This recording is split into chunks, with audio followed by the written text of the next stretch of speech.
PlayStation 5 and Xbox Series consoles are powerful gaming machines. Currently, when a AAA video game is developed for consoles, hardware rarely has a negative impact on the game itself, especially compared to what it was like 20 years ago. Back in the day, hardware limitations often ruined the developers' plans. In 2004, when GTA San Andreas was released, a powerful PC outclassed the PlayStation 2. I mean, today, a powerful PC also outclasses the consoles, but the gap is far smaller.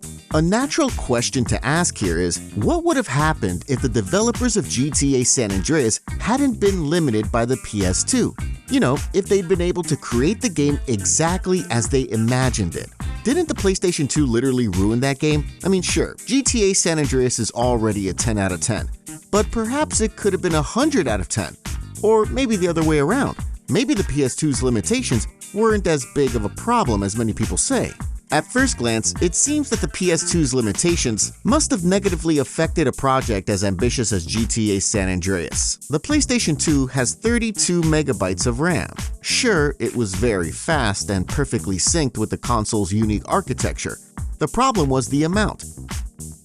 Powerful PCs of that period offered 30 to even 60 times as much. PlayStation 2 was far behind. CPUs and GPUs in powerful PCs were much more capable in many areas. Shaders, texture quality, anti-aliasing, the PC handled all of those much better. Other than that, the PlayStation 2 has only 4 megabytes of video memory and a very slow disk reading speed. That was a big problem. Besides, the developers of GTA weren't the only ones who had to go to great lengths to overcome the PS2's limitations. A rather extreme example is Shadow of the Colossus. Initially, the developers planned to include 48 bosses. In the end, the game only contained 16. Of course, not all of them were cut due to hardware limitations, but the PS2 certainly posed a major challenge. The developers of Driver 3 lost a battle with the console. The game was extremely buggy at launch. It was notorious for its frequent frame rate drops. In the game files, players discovered the developers' notes warning programmers against adding more content to the game because of memory limitations. They also found crash reports documenting errors caused by the console running out of memory. Now, let's focus on our beloved GTA San Andreas. It quickly turns out Rockstar's ambitions were held back. The memory was a big issue. A single feature on its own didn't pose a problem. The problem arose when all of Rockstar's features had to work simultaneously. Then, the 32 megabytes were just not enough. Rockstar had to choose which features to include and which to leave out. And it seems that among those left out, there were some real gems. For example, according to summaries of early pre-release magazine coverage, animals were reportedly planned in the countryside. They were most likely supposed to roam SA's forests. GTA San Andreas is already operating within the PS2's extremely tight memory constraints. Had the animals been included, they'd have had to compete for memory with the pedestrians and traffic. The console would have had to load their models, textures, and animations. And even in the retail version, San Andreas feels quite empty at times. More resources spent on wildlife could have meant fewer pedestrians and vehicles on screen. And even those that would spawn could potentially be often forced to reuse the same models. And then you have AI. An animal couldn't just stand still, it'd have to roam around, react to the player, avoid obstacles and traffic, flee from danger, and so on and so forth. And suddenly, one little squirrel turns into a long list of tasks the console needs to process, and GTA SA already pushes the PS2 CPU to the limit. Low memory could have also been the reason for cutting things like vehicle corrosion. Summaries of early magazines mentioned that cars were supposed to corrode and show signs of age. At first, it seems like just another simple little mechanic, very similar to cars getting dirty. All it takes is placing a small texture on the bodywork, right? Well, I don't think it's that straightforward. You'd probably have to make different variations of the texture so it fits all vehicles. And again, that's absolutely not a problem on its own. But there already are hundreds of micromechanics in SA. Adding another, then yet another one turns into a problem. Rockstar had to make compromises, and micromechanics like corrosion were probably those compromises. The hardware also ruled out the concept of 3 protagonists. Leslie Benzies said that the PS2 was the main factor for scrapping the idea. At least that's the most likely interpretation of technical reasons in this case. But that's a minor issue. CJ was cool enough on his own. No one felt the need to have 3 playable characters in GTA San Andreas. But the PS2's limitations have broadly contributed to GTA San Andreas' world being less diverse than it could have been, and that makes a difference. For example, there's a beta rumor that if CJ destroyed a lamppost, a mechanic was supposed to arrive to fix it. Imagine this, we're driving, crashing into a streetlight, and a few moments later, we see a van arrive. A few mechanics get out of it and begin fixing the lamppost. Immersion levels off the charts. We feel that the city is alive, that every pedestrian has a task. Another brilliant thing is that if CJ killed a pedestrian, a news crew was supposed to arrive to report on the incident. That's another gem. Mafia 2 implemented something similar. If we rob a store and return after a while, we see 2 cops interrogating the shop assistant. Those features don't seem that complicated until you actually start implementing them. What if we kill the mechanic? What if they get run over? What if they get stuck on a wall? That's another list of questions for the CPU to answer. The problem isn't solved once you've managed to fit everything into memory. The console still has to constantly process what those things are even supposed to do. A mechanic is fixing a streetlight, reporters are responding to a murder, animals are avoiding traffic, the NPCs live their own lives, and suddenly the CPU has several dozen problems to solve at the same time. The reporters and the mechanics are merely 2 examples, but the truth is that SA's world was supposed to be incredibly complex and diverse. There was one statement from a Rockstar employee I found in a summary of a pre-release magazine article. If you follow a pedestrian in the morning, he gets up, goes out of his house, you'll see that they have a destination to go to.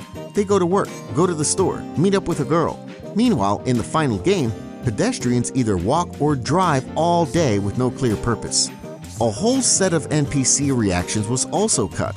They were supposed to respond to what's happening around them much more. During shootouts, NPCs were supposed to communicate with their allies. They would ask for backup, report the player's position, or react when their ally got shot. Shootouts were supposed to look much more realistic. In the actual game, we mostly hear screaming, insults, and maybe an ambulance arrives. And then there's the behavior of homeless people. They were supposed to roam around town, pee, vomit, drink beer, or even beg. So it seems that already in 2004, GTA SA was supposed to have things modders add today on modern hardware. I'm talking about mods like Real Pets Overhaul. NPCs would simply have a set of realistic behaviors, so it wouldn't be as repetitive. So yeah, the PS2's hardware limitations are the reason we have to watch armies of those brainless puppets with no purpose in life at every crossroads. If not for the PS2, GTA SA would probably have things that mods, like proper props, implement. There would be more objects throughout the cities, and it wouldn't feel so empty in places. NPCs and vehicles would have different variants depending on the region. Actually, GTA SA's map very nearly ended up looking more like the one from GTA 1. What I mean is that the cities wouldn't be connected. To save memory, the developers had initially planned to make a separate map for each city.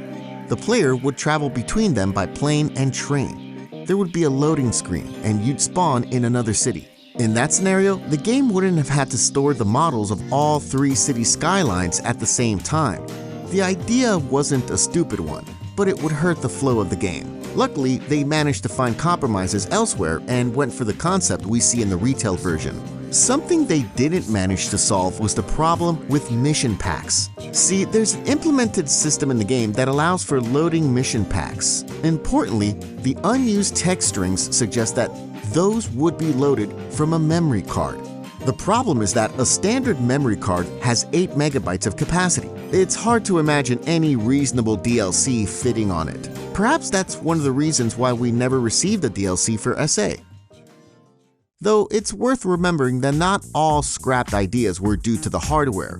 From what I read online, there are 2 leading misconceptions. First off, one of the reasons for SA's extensive cut content was probably not the DVD's capacity. Sure, Rockstar did mention during the development that they were going to have to switch to a dual-layer DVD with a capacity of around 8 GB, but the retail versions are around 4 GB. It eventually fits on a single-layer DVD. To add to that, there's a boatload of unused content in the files. If they left in so much stuff the game never even uses, then it seems like they didn't have to fight for every last megabyte, so it doesn't really make sense that the DVD was the limiting factor. Another thing is that a lot of beta content was cut for reasons in no way tied to hardware limitations. Some things were simply too hard to implement, and some ideas too ambitious to realize. The technical director at Rockstar, Oba Vermey, often mentioned this. On other occasions, there was not enough time. Other features didn't fit the narrative of the game. Take rampages. CJ, as opposed to Claude or Tommy, was a lot more human. He was a good boy from the block. He prioritized his family. He didn't blindly chase money and power. Rampages wouldn't align with his character. And now I think we've arrived at the biggest plot twist of this video. See, the truth is that if not for the fact that people at Rockstar are wizards, we wouldn't have gotten even half the features from the final release. It seems like there was no way the game could run on the PS2. It was a miracle that they pulled it off. Despite the many cuts, the developers still had to apply a set of very clever design tricks. Otherwise, the PS2 would have refused to cooperate. A lot of stuff had to go, but the developers also managed to rescue a fair bit. For example, one shared LOD model was used for many different buildings. As Vermey explains, an LOD model is a low-quality model that we see when we're far away from, for example, some building or road. And the trick here is that in GTA San Andreas, they did not make it so that every building had its own individual LOD. Instead, many buildings that were somehow similar to each other used one large shared LOD model. That way, the developers reduced memory usage in a clever way because most players would never notice the difference. Even though the PS2 was a relatively weak machine and gave Rockstar nightmares, it had its strong suits. The PS2's graphics module handled certain aspects even better than the contemporary PCs. The developers made use of that. They decided to use rendering techniques that were handled by the GPU rather than the CPU. Thanks to that, there was more CPU power left for more important things, like NPC AI, or managing in-game features like traffic, vehicle physics, gang simulation, and so on. Many trees are rendered in groups. Thanks to that, the game doesn't have to calculate the player's distance to each object separately. It only has to check one coordinate and spawn the whole group all at once. High-quality textures aren't loaded if the player was flying fast. When we're flying, it's the worst-case scenario for the game because we're moving at enormous speeds. And why would you load the high-resolution textures for a building if the player just zooms over it anyway? Another trick was to avoid long, straight roads in cities. Of course, not obsessively, cause that would have felt unnatural, but reducing their number slowed the player down and allowed the game to render everything on time. However, in situations where a long, straight road was inevitable, the player was literally slowed down. I'm talking about the famous glitch that caused the player to reach lower speeds at certain locations, like Garver Bridge. Another example is the Strip in Las Venturas. As it turns out, it's not a glitch, but a deliberate measure. It gave the PS2 more time to render the terrain.